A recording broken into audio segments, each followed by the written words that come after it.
내용은 그 뒷절까지 좀 쭉 이어지는데 시간이 많지 않으니까 우리 6절까지만 본문을 좀 먼저 보도록 하겠습니다. 이번 주간 내내 추위도 추위지만 한 입양된 아이의 죽음은 온 사회를 큰 충격으로 몰아넣었습니다. 매일 반복되는 뉴스를 보면서 저절로 채널을 돌리게 되고 또 외면하고 싶은 마음이 불쑥불쑥 올라와요. 그런데 더 비참한 것은 그 가정의 배경과 이면을 들여다보면 기독교적 배경으로 가득 메워져 있다는 겁니다. 어쩌다 이렇게 되었을까? 과연 우리가 믿는 기독교가 이 정도밖에 안 되는가? 그건 아니겠죠. 물론 사람이 부패한 인간이 문제일 수밖에 없는데, 그래서 우리는 진리가 필요하고 또 교회가 필요하고 또 예수님이 필요한 것인지도 몰라요. 오늘 우리는 출애굽기 32장에 이제 이르렀습니다. 32장에는 어쩌면 출애굽 역사의 가장 큰 변고라고 할 수 있는 금송아지를 만드는 사건이 벌어지는 현장이에요. 오늘 말씀의 제목이 금송아지의 정체입니다. 정체. 제가 학교 다닐 때 늘 달고 다녔던 별명이 송아지입니다. 송아지. 저 어릴 때부터 이 송아지라는 별명을 한 번도 비껴 가본 적이 없어요. 그래서 별로 오늘 본문이 제게는 그렇게 유쾌하지 않아요. 제 별명에 해당하는 단어들이 자꾸 불쑥불쑥 나와서. 그런데 이스라엘 백성들이 모세를 앞세워 출애굽을 할 때 10가지 재앙을 경험하게 됩니다. 완고한 바로를 하나님이 굴복시키기 위해서 10가지 재앙을 허락하시죠. 그리고 마지막 재앙은 장자의 죽음이에요. 그래서 애굽에는 가정마다 궁궐에서부터 한 가정도 예외 없이 큰 애곡의 소리가 있었다. 하나님이 첫 것을 다 쳐버렸습니다. 첫 것을 쳤다는 것은 히브리 개념으로는 전부 죽였다는 뜻입니다. 왜냐하면 만물, 첫 것, 성경에서는 자주 등장하는 표현인데 두 가지를 의미해요. 순서상 1번이라는 얘기가 아니고 대신한다, 대표한다. 첫 것을 죽였다는 것은 사실상 히브리적 의미로는 전부를 심판했다는 뜻입니다. 그 상징으로서 장자의 죽음을 통해 건져내시죠. 자, 그래서 우리는 단순히 이 사건을 하나님의 전능하심 또는 기적 이 정도로만 이해를 하고 넘어가는 표피적인 해석에 빠질 수가 있어요. 그런데 그 10가지 재앙의 진짜 목적이 과연 바로를 굴복시키기 위한 것이었을까요? 아닙니다. 출애굽기 전체 구조를 보면 하나님은 바로를 굴복시키는데 의도나 목적을 이 책 저자의 목적으로 갖고 있질 않아요. 하나님은 끊임없이 이 출애굽의 수많은 기적과 역사를 통해서 일관된 그리고 한 번도 흐트러뜨리지 않았던 관심은 자기 백성들이에요. 생각해 보세요. 히브리 노예들은 야곱 때의 애굽으로 식객으로 흘러들어가서 몇 년을 살았습니까? 정확히는 430년을 4대에 걸쳐 종살이를 합니다. 그렇죠? 그리고 요셉을 알지 못하는 왕이 일어나서 이 히브리 노예들을 혹독하게 다루어요. 그리고 그들의 그 관리자들을 통한 감독자로 말미암은 고통과 비명의 소리가 하나님께 이르자 하나님이 뭘 기억하셨다고 되어 있죠? 아브라함과 이삭과 야곱에게 하신 언약을 기억하사. 이게 하나님의 플랜이었어요. 모세를 준비하셨다. 텅 빈 광야에 임한 하나님의 말씀을 통해서 모세는 우여곡절 끝에 등을 밀려 소명을 받고 바로 앞에 서게 된 거죠. 자, 그렇다면 여러분 생각을 해보세요. 하나님은 바로 하나를 설득하고 그 완고함을 꺾기 위해서 그런 수많은 기적과 놀라운 역사를 드러내셨나요? 아니에요. 히브리 노예들은 430년에 걸쳐 철저히 어떻게 변했습니까? 철저하게 애굽화되어 있어요. 애굽의 가치, 애굽의 문명, 애굽의 철학, 애굽의 스타일, DNA가 전부 뭘로 바뀐 거예요? 애굽으로 바뀐 거예요.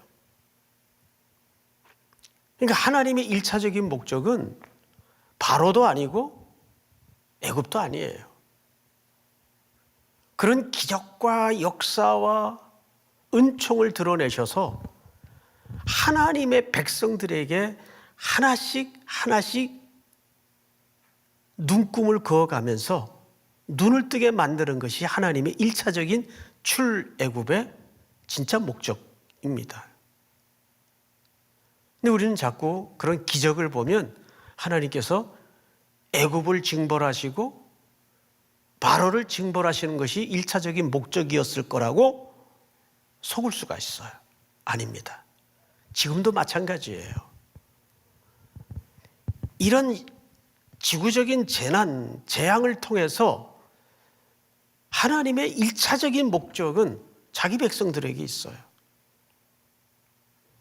이런 과정들을 통해서 자기 백성들이 하나님께로 돌아오게 만들고 하나님이 어떤 분인가를 드러내게 하시는 것이 하나님의 우선순위의 첫 번째 목적이에요. 그런 관점에서 오늘 이 금송아지 사건도 이해를 가져야 해석의 혼선이 일어나질 않습니다. 자, 그런 애굽으로 DNA가 철저히 다져진 이 히브리 노예들이 홍해를 건너 하나님의 은총 아래 텅 빈 광야에 던져졌어요. 한번 생각을 해보세요. 아무리 등에 채찍이 날아들고 부과되는 노동의 분량이 과중하다 할지라도 여러분 죽어도 애굽에서 죽는 게 차라리 낫겠다라는 생각이 여러분 같으면 안 들겠어요? 든단 말이에요. 나와 보니 좋을 줄 알았더니 더 나빠. 아무것도 없어요. 게다가 어느 날 산 밑에 전부 데려다 놓고 모세가 하나님께로부터 말씀을 받으러 올라갔어요. 근데 이 모세가 내려오질 않아요. 40일째 얼굴이 안 보여요. 우리를 천신만고 끝에 이 광야로 이끌어낸 그 모세가 보이질 않아요. 금송아지가 튀어나오게 된 첫 번째 동기가 뭔지 아세요? 여러분 성경을 좀 한번 보십시다. 성경을 보시면 1절 백성이 모세가 산에서 내려옴이 더딤을 보고, 이건 무슨 뜻입니까? 그들을 인도하고 앞장섰던 모세의 부재 중에 일어난 사건이에요. 지도자가 안 보이는 거예요. 모습이 안 보이는 거예요. 여러분 조금 페이지를 넘겨서 23절을 한번 21절부터 좀 읽겠습니다. 21절. 모세가 아론을 이제 책망하는 거예요. 이르되 이 백성이 당신에게 어떻게 하였기에 당신이 그들을 큰 죄에 빠지게 하였느냐. 아론의 대답입니다. 아론이 이르되 내 주여 노하지 마소서. 이 백성의 악함을 당신이 아나이다. 우리 23절을 같이 한번 읽어볼까요? 시작. 그들이 내게 말하기를 우리를 위하여 우리를 인도할 신을 만들라. 이 모세 곧 우리를 애굽 땅에서 인도하여 낸 사람은 어찌 되었는지 알 수 없노라 하기에. 네. 우리를 인도할 신을 만들라. 근데 그 이유가 뭘로 소개되는 거 아니? 이 모세 곧 우리를 애굽 땅에서 인도하여 낸 사람은 어찌 되었는지 알 수 없노라.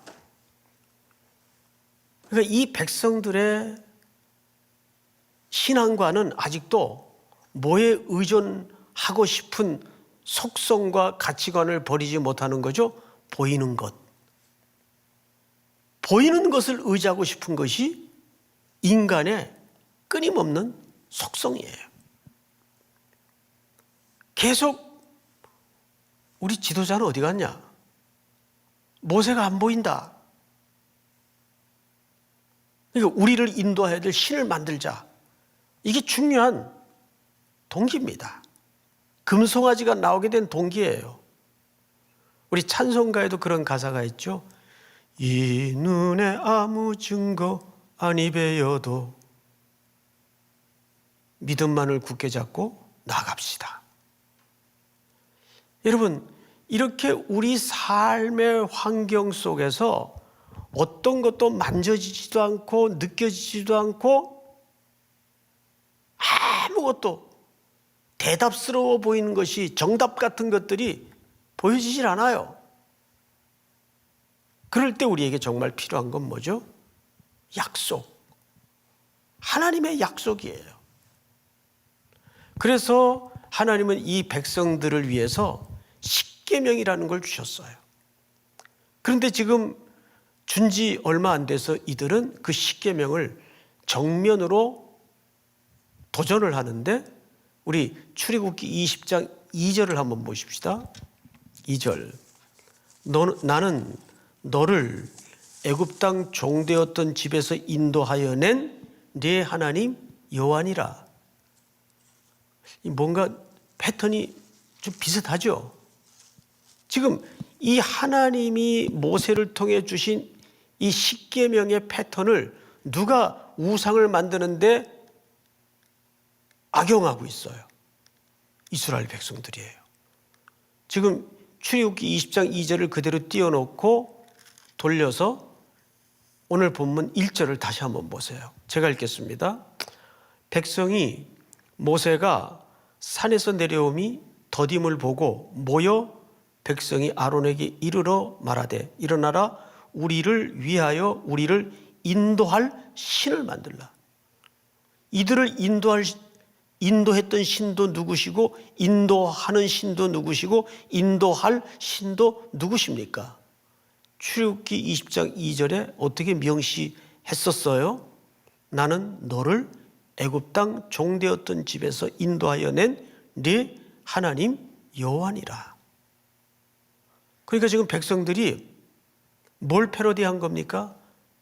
하나님의 말씀을 자기들 식으로 패러디하는 거예요.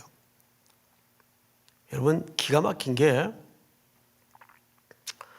사탄의 공격은 완전히 다르게 생경스럽게 들어오질 않아요. 에덴에서부터 사탄의 공격의 패턴을 보세요.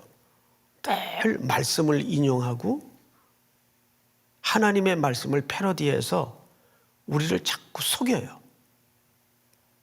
비슷한 게 위험한 거예요. 신앙생활도 신앙생활 하는 척 하는 사람이 위험한 거예요.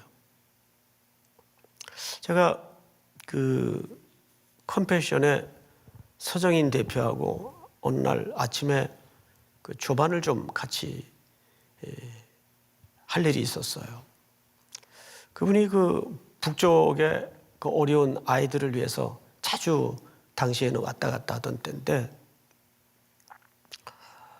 우리 이제 워낙 좀 눈물이 많죠. 이런 얘기를 해요. 목사님, 우리가 그 고아원 같은 데를, 타가소 같은 데를 다 방문을 하면은 애들이 분명히 안 자는데 눈을 깜박깜박 하면서 다 잠들어 있는 척 한대요.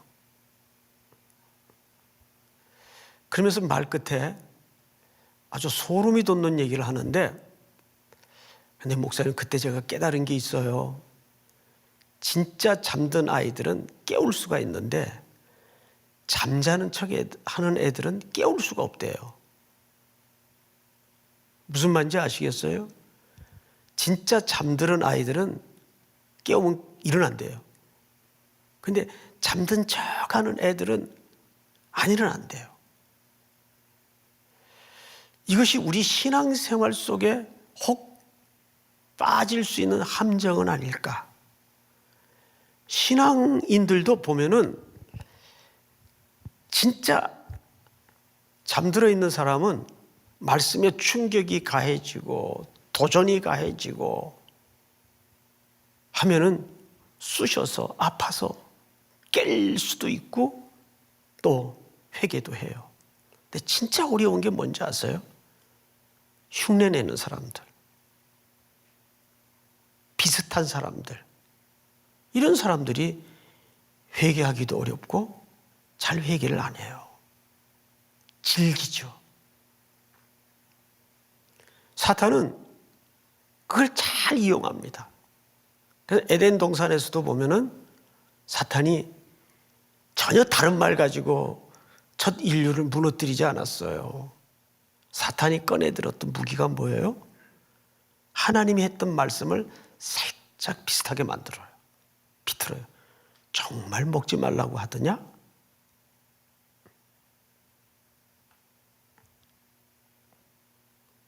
이 동산의 실과를 먹지 말라고 하더냐? 말을 조금씩 바꿔요.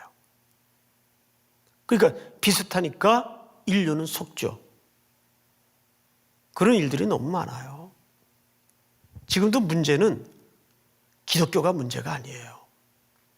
유사 기독교가 문제예요. 기독교인 척하는 거. 기독교의 이름으로, 예수의 이름으로 장사하고 돈벌이하고 입속 채우는 거. 이거 전부 뭐죠? 금송아지의 발로예요. 금송아지의 동기예요. 성경을 한번 다시 보십시다. 32장 1절. 백성이 모세가 산에서 내려오니 더딤을 보고 모여 백성이 아론에게 이르러 말하되 일어나라. 우리를 위하여 우리를 인도할 뭐를 만들라? 신을 만들라 그랬어요. 신. 여기 신이라는 단어가 엘로힘이에요. 근데 이 엘로힘이라는 말이 어떤 땐 단수로 쓰여지고 어떤 때 복수로 쓰여져요. 근데 여기서는 복수로 쓰여졌어요. 엘로힘. 그러니까 이스라엘 백성들의 여호와에 대한 신관이 정확하게 폭로되는 글귀입니다. 적어도 모세나 아론은 여호와를 복수로 표현한 적이 없어요. 단수로 표현을 했어요. 그리고 원래 여호와라는 엘로힘이라는 단어는 단수도 될 수 있고 복수도 될 수가 있어요. 근데 백성들은 복수로 표현을 합니다. 그러니까 신앙이라는 게 이들에게는 여전히 랜덤이에요. 뭐 아무 신이면 어떠냐? 얻어 걸려서 우리에게 복이 되면 되지 뭐. 내 배만 따스하고 내 배만 부르면 되지. 그게 무슨 신인들? 그게 우상이에요. 기독교를 그런 식으로 이해하는 경우들이 매우 많습니다. 자, 성경을 또 볼까요? 2절. 아론이 그들에게 이르되 너희의 아내와 자녀의 귀에서 금고리를 빼어 내게로 가져오라. 여기 금고리를 빼어서 내게로 가져오라. 이게 다 어디서 난 걸까요? 애굽의 유산입니다. 전부. 그들이 출애굽할 때 이웃들로부터 받아서 챙겨서 수레에 바리바리 실어 나올 때 많은 은금 재물을 가지고 나왔어요. 하나님은 그들의 400년의 노동을 값 없이 내보내지 않았어요. 그런데 그것들을 통해서 그들은 금송아지를 만드는 데 씁니다. 자, 근데 모세가 아론에게 추궁을 할 때 아론이 이 금송아지를 제작한 배경을 어떻게 설명하는가 한번 보십시다. 아까 읽었던 23절을 보세요. 그들이 내게 말하기를 우리를 위하여 우리를 인도할 신을 만들라. 이 모세 곧 우리를 애굽 땅에서 인도하여 낸 사람 어찌 되었는지 알 수 없노라 하기에 24절 같이 한번 읽어볼까요? 시작. 내가 그들에게 이르기를 금이 있는 자는 빼라 한즉 그들이 그것을 내게로 가져왔기로 내가 불에 던졌더니 이 송아지가 나왔나이다. 여러분 이걸 핑계라고 합니까? 지금 모세의 추궁에 아론이 당황해서 그냥 그 금붙이를 불 속에 던졌더니 거기서 금송아지가 튀어나왔다. 이렇게 다급한 핑계를 대는데 모세의 손에 의해서 쓰여진 이 출애굽기 32장의 모세는 정확하게 그 경위를 오늘 본문에서 이렇게 밝힙니다. 몇 절을 보시냐면 4절을 보세요. 아론이 그들의 손에서 금고리를 받아 부어서 조각칼로 새겨 송아지 형상을 만드니 그들이 말하되 이스라엘아 이는 너희를 애굽에서 인도하여 낸 너희의 신이로다 하는지라. 여러분 제작 과정의 24절과 오늘 모세가 밝히고 있는 본문 4절과는 매우 다른 양상을 드러내고 있어요. 모세의 추궁에 아론의 핑계는 그 불 속에 던졌더니 그냥 송아지가 나오더라고. 근데 모세는 정확하게 새겨서 만들었다고 소개하고 있습니다. 그리고 그렇게 만들어진 제작된 우상은 이것이 우리를 애굽에서 인도하여 낸 여호와로라. 너희를 애굽에서 인도하여 낸 여호와로라. 피차가 환호성 속에 주고받았어요. 그리고 춤추며 뛰어놉니다. 근데 그 광경을 모세는 이렇게 정확한 그 워딩으로 소개를 하는데 우리 6절을 좀 볼 필요가 있어요.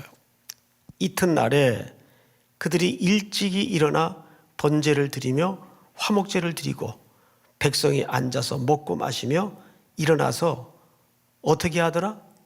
뛰놀더라라고 돼 있어요. 뛰놀더라. 근데 이 뛰놀더라라는 말에 가장 정확한 어감은 희롱하더라 그 뜻이에요. 희롱하더라. 조롱하다, 희롱하다. 그러면 왜 하필 송아지의 형상으로 이들은 여호와를 대체하는, 그러니까 우상이라는 건 뭐죠? 대신하는 거예요. 하나님을 대체하는 거예요. 하나님을 대체하는 것이 돈이라면 돈이 우상이고 명예를 대체한다면 명예가 우상이 되는 거죠. 그런데 그것이 놀랍게도 교회 안에서 매우 교묘하게 자연스럽게 벌어지거나 일어날 수 있다는 데 위험성이 있어요. 우리는 다 예배드리고 그리스도인이고 하니까 이 문제와는 전혀 상관없는 것처럼 생각을 합니다. 절대 그렇지 않습니다. 우리도 금송아지를 계속 만들고 있어요. 내 인생을 보장할 건 뭔가? 온 나라가 또 돈이 갈 데가 없으니까 지금은 주식 열풍에 매몰돼 있죠. 참 대한민국 하루하루가 재미있는 나라예요. 이제 집 갖고 난리를 치다가 그것도 조금 이제 절벽을 만나니까 이제 주식 갖고 또 난리를 쳐요. 그 다음에 또 뭐 갖고 난리 칠지 모르겠어요.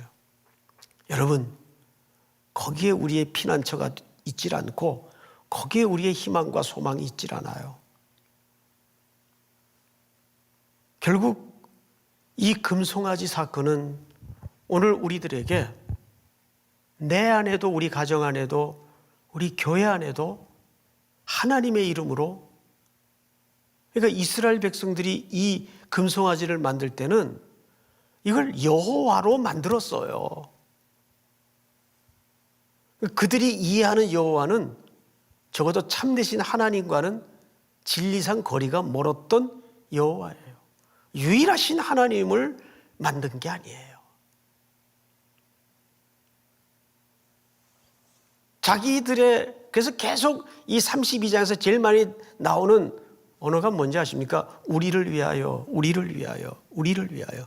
그게 우상의 또 다른 동기예요.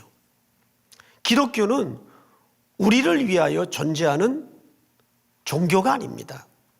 기독교는 우리 모두가 삼위 하나님께로 온전히 헌신케 하는 것이 기독교의 참된 목적이에요. 우리가 그의 백성이 되는 것이고 우리 인생이 그를 위하여 영광을 돌리는 것이에요. 그래서 웨스트민스터 신앙 고백서 1장에 보면 첫 문항이 사람에 대해서 어떻게 정의를 합니까?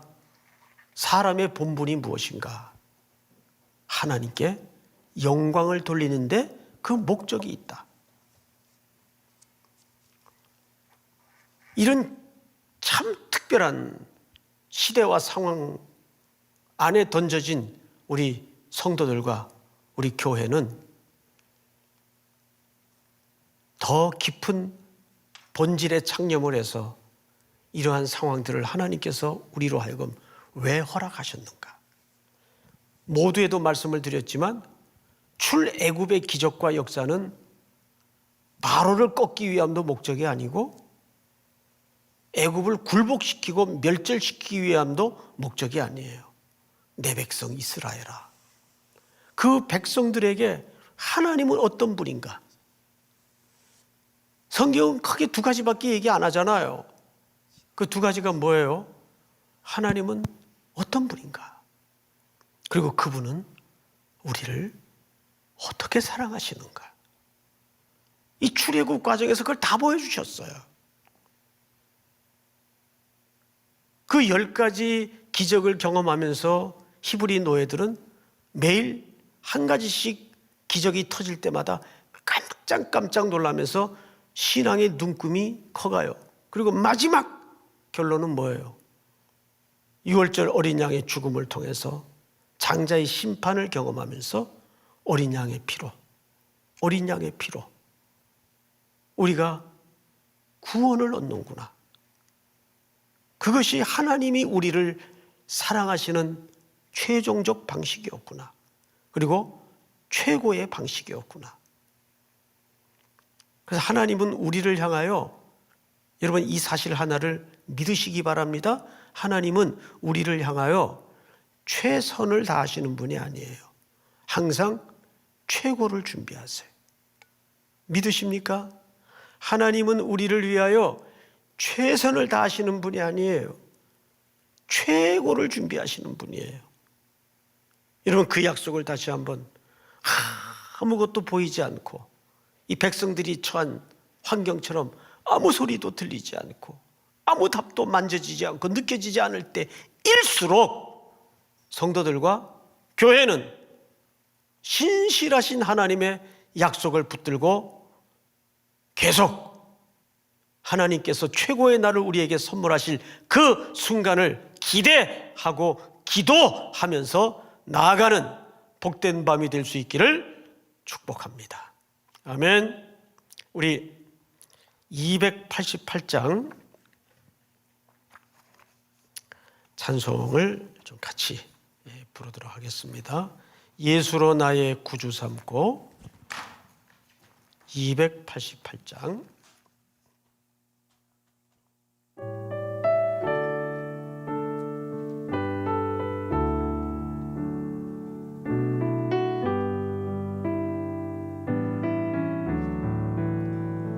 예수를 나의 구주 삼고 성령과 피로 산 얻음나니 이 세상에서 내 영혼이 하늘의 영광 누리도다.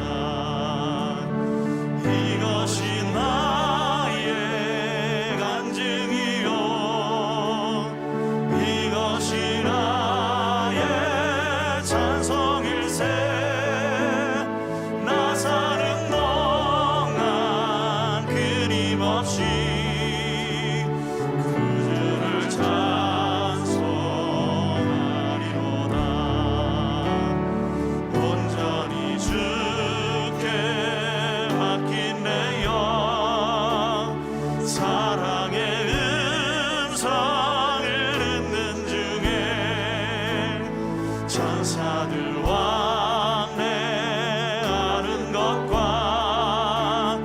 하늘의 영광 보리도다. 이것이 나의 간증이요 이것이 나의 찬송일세. 나 사는 동안 끊임없이 구주를 찬송하리로다. 주 안에 기쁨 누림으로 마음의 풍랑이 잔잔하리. 세상과 나는 강고롭고 속한 주만 보이도다. 속한 주만 보이도다. 이것이 나의 간증이요 이것이 나의 찬송일세. 나 사는 동안 끊임없이 구주를 찬송하리로다. 우리 한번 기도하겠습니다. 오늘 주신 말씀처럼 오직 구속의 주만 보이는 뜨거운 신앙으로 회복될 수 있도록 도와주시고, 그분 하나면 모든 것이 답이 될 수 있는 우리의 고백이 새로워지게 하여 주시옵소서. 방금 올려드렸던 가사의 제목처럼 그것이 나의 간증이 되게 하시고 그것이 우리의 노래가 되게 하여 주시옵소서. 오늘 이 밤에 여러분들이 오랜 세월 동안 이고지고 고통하며 하나님 앞에 부르짖는 그 제목들이 구속의 주 앞에 답을 길을 찾는 은총의 밤이 될 수 있도록 함께해 주시옵소서. 우리 이 시간 다 같이 한번 주여 부른 다음에 소리내어 통성으로 기도합시다. 주여.